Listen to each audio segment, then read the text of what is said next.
退役特种兵想吃一顿饭，却遭到200多名军警的围剿。盛怒之下，他让这帮警察见识了什么叫做战争。他叫兰博，也是曾经火遍全球的魂斗罗原型之一。那一年，兰博还很年轻，年纪也就跟你现在差不多。他是一名越战退役的老兵，本该享受鲜花与掌声的他，却赶上了美国的反战运动。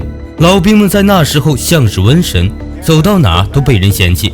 兰博不远万里来看战友，却被对方母亲告知，战友在越南时受到化学药剂的感染，回国不久就去世了。这个消息让兰博很失落，即便越战已经结束，但他带来的创伤和阴影始终笼罩在这些老兵头上，挥之不去。离开了战友家后，兰博走到了一个叫假日小镇的地方。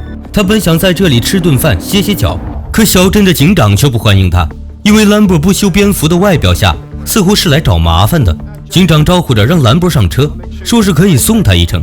可在车上时，兰博问他附近有餐馆可以吃饭吗？警长却说30公里以外有。兰博就郁闷了，自己在小镇吃顿饭还犯法了吗？ Yeah, me. 随后他就被警长送出了小镇。可兰博越想越气，30公里外怕是得赶去吃宵夜吧。于是他选择了返回小镇。傲慢的警长见兰博不听他命令，认为自己的权威遭到挑衅，于是愤怒地逮捕了兰博，还没收了他腰间的那把军刀。被带到警局后，还让手下好好招呼他。副警长也不是个善茬，先是命手下扯断他的军机牌，又用警棍狠狠揍他，之后还拿高压水枪来虐待他。兰博一直在克制着自己，就在几人准备给他刮毛时，勾起了兰博战场上的回忆。本能反应让他开始反击。由于受过战争的洗礼，兰博轻松将3人放倒。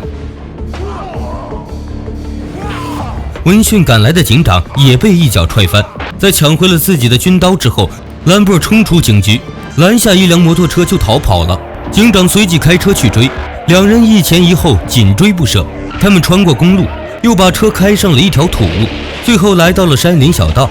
警长在斜坡之间的一块洼地翻了车，而兰博也趁机跑到了山上。如果警长就此罢休，也就没有了后面的伤亡。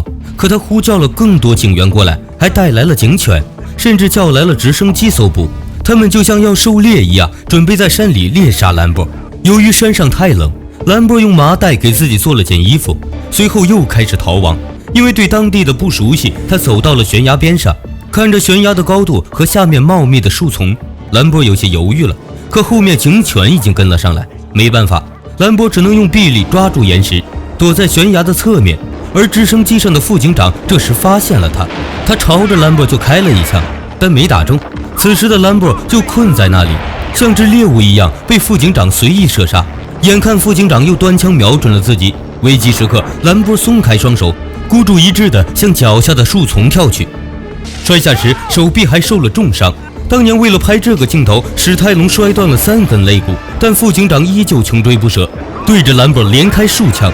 被逼无奈下，兰博捡起石块朝直升机扔去，飞行员受到惊吓，晃动了下飞机。副警长一个没坐稳，摔了下去，当场就丢了命。兰博跑过去拿走了他的枪以及无线电，以备不时之需。这时候警长也带人赶到了，并在望远镜里看到了副警长的尸体。这下好了，玩大了。而兰博则从刀柄里拿出了针线，开始缝合伤口。兰博也确实是个硬汉，隔着屏幕都感觉疼。随后他站出来想告诉警长实情，但警长让他站着别动，又命令所有人朝他开枪。被子弹擦伤的兰博只能撤回山谷。随后警长收到报告，兰博不仅是越战退伍军人，还是绿扁帽特战队员，是个得过国会勋章的战斗英雄。警长却不以为意，他带着众人继续在山上围捕他，但他面对的可是在战场上身经百战的冷面杀手。很快，兰博在山林里给他们上了一堂生动的游击战课程。这时的他还很克制，仅仅是让对手受伤，而不是就地消灭。他告诉警长，镇上你称霸，山中我为王，警告他就此作罢，否则后果自负。但警长毕竟是个领导，不能在下属面前丢了面子。他随即呼叫了更多支援，从警犬、直升机、机枪、火箭筒到出动部队，警力一步步升级，连记者也赶了过来。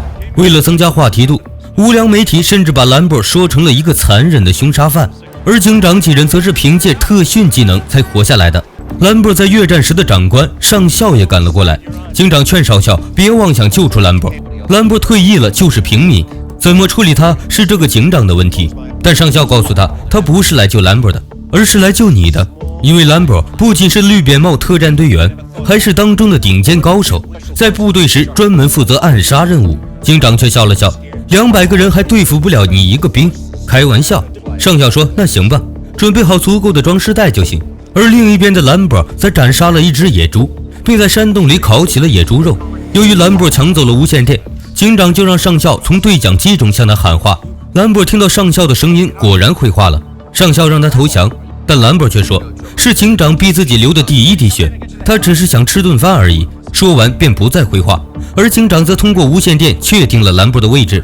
天亮后，大批军警开始进山搜捕，一场战争看来是无法避免。兰博将孤身一人对抗镇上的所有武装，军警们发现兰博后，对着他就是疯狂扫射，兰博也被迫反击。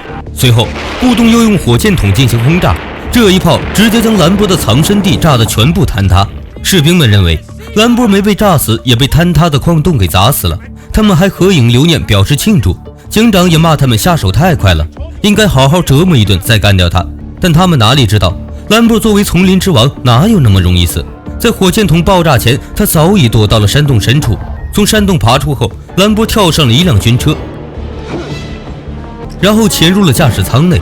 他在分岔路将司机赶了下去，然后载着一车装备朝着警局就狂奔而去。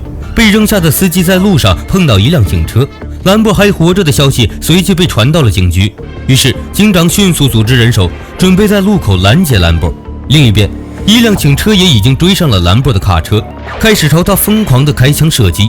兰博猛地扭转方向，直接将一旁的警车撞向路边，瞬间火光冲天。兰博则一路开车向小镇进发，在经过警方设置的拦截卡点时，他丝毫没有犹豫，一脚油门踩到底，直接冲了过去。随后他把军车开到加油站，然后端起一把笨猪，又用汽油点燃了剩余的装备和加油机。加油站的爆炸给整个小镇带来了混乱，警长也知道事情闹大了，兰博操起笨猪就将所有电力系统打坏，顿时街道黑漆漆一片，然后又跑到枪械店，将所有武器全部销毁。之后他发现威尔就躲在警局的楼顶，他持枪将警局所有光源扫射了一遍，然后趁着夜色摸进警局。此刻小镇的人员都在忙着救火，警长想趁机偷袭，兰博一梭子打过去，警长直接从楼上摔了下来。正当他要对警长下手时，上校赶到制止了他。面对曾经的上司，想起自己退伍后的窘境，兰博终于控制不住而大声呐喊。他在越南可以开炮艇、开坦克，拿着几百万的装备，但是回国后在机场就遭遇民众指责，回家后更是连个停车的工作都找不到。而他到这个小镇只是想吃顿饭而已，却被警长各种打压欺辱。本该忘记战场融入社会的老兵，却被现实逼得蜷缩在自己的过去中。在原著小说中，兰博最终饮弹自尽，但观众认为这个结局太过压抑，因此剧组改拍让上校把兰博带走。这一不经意的改动却最终成就了一个 IP， 才有了后面的第一滴血5部曲。这部电影号称美国贝雷帽的教学电影，特种兵技能的各种展现表达得如临其境。而兰博作为一名身经百战的军人，他在电影里却是一个弱势群体。影片借着一个动作片的外壳，表达了对战争的控诉，而这个老兵的遭遇又让人不禁唏嘘感慨。和平年代下，我们很难感受到他们经历过的磨难，但请至少不要对他们怀有恶意。同时，他给特种部队长官和我们留下了一个问题：如果我们是警察，我们该怎样对待兰博这样的人呢？关于这个问题的答案，就交给评论区的你们了。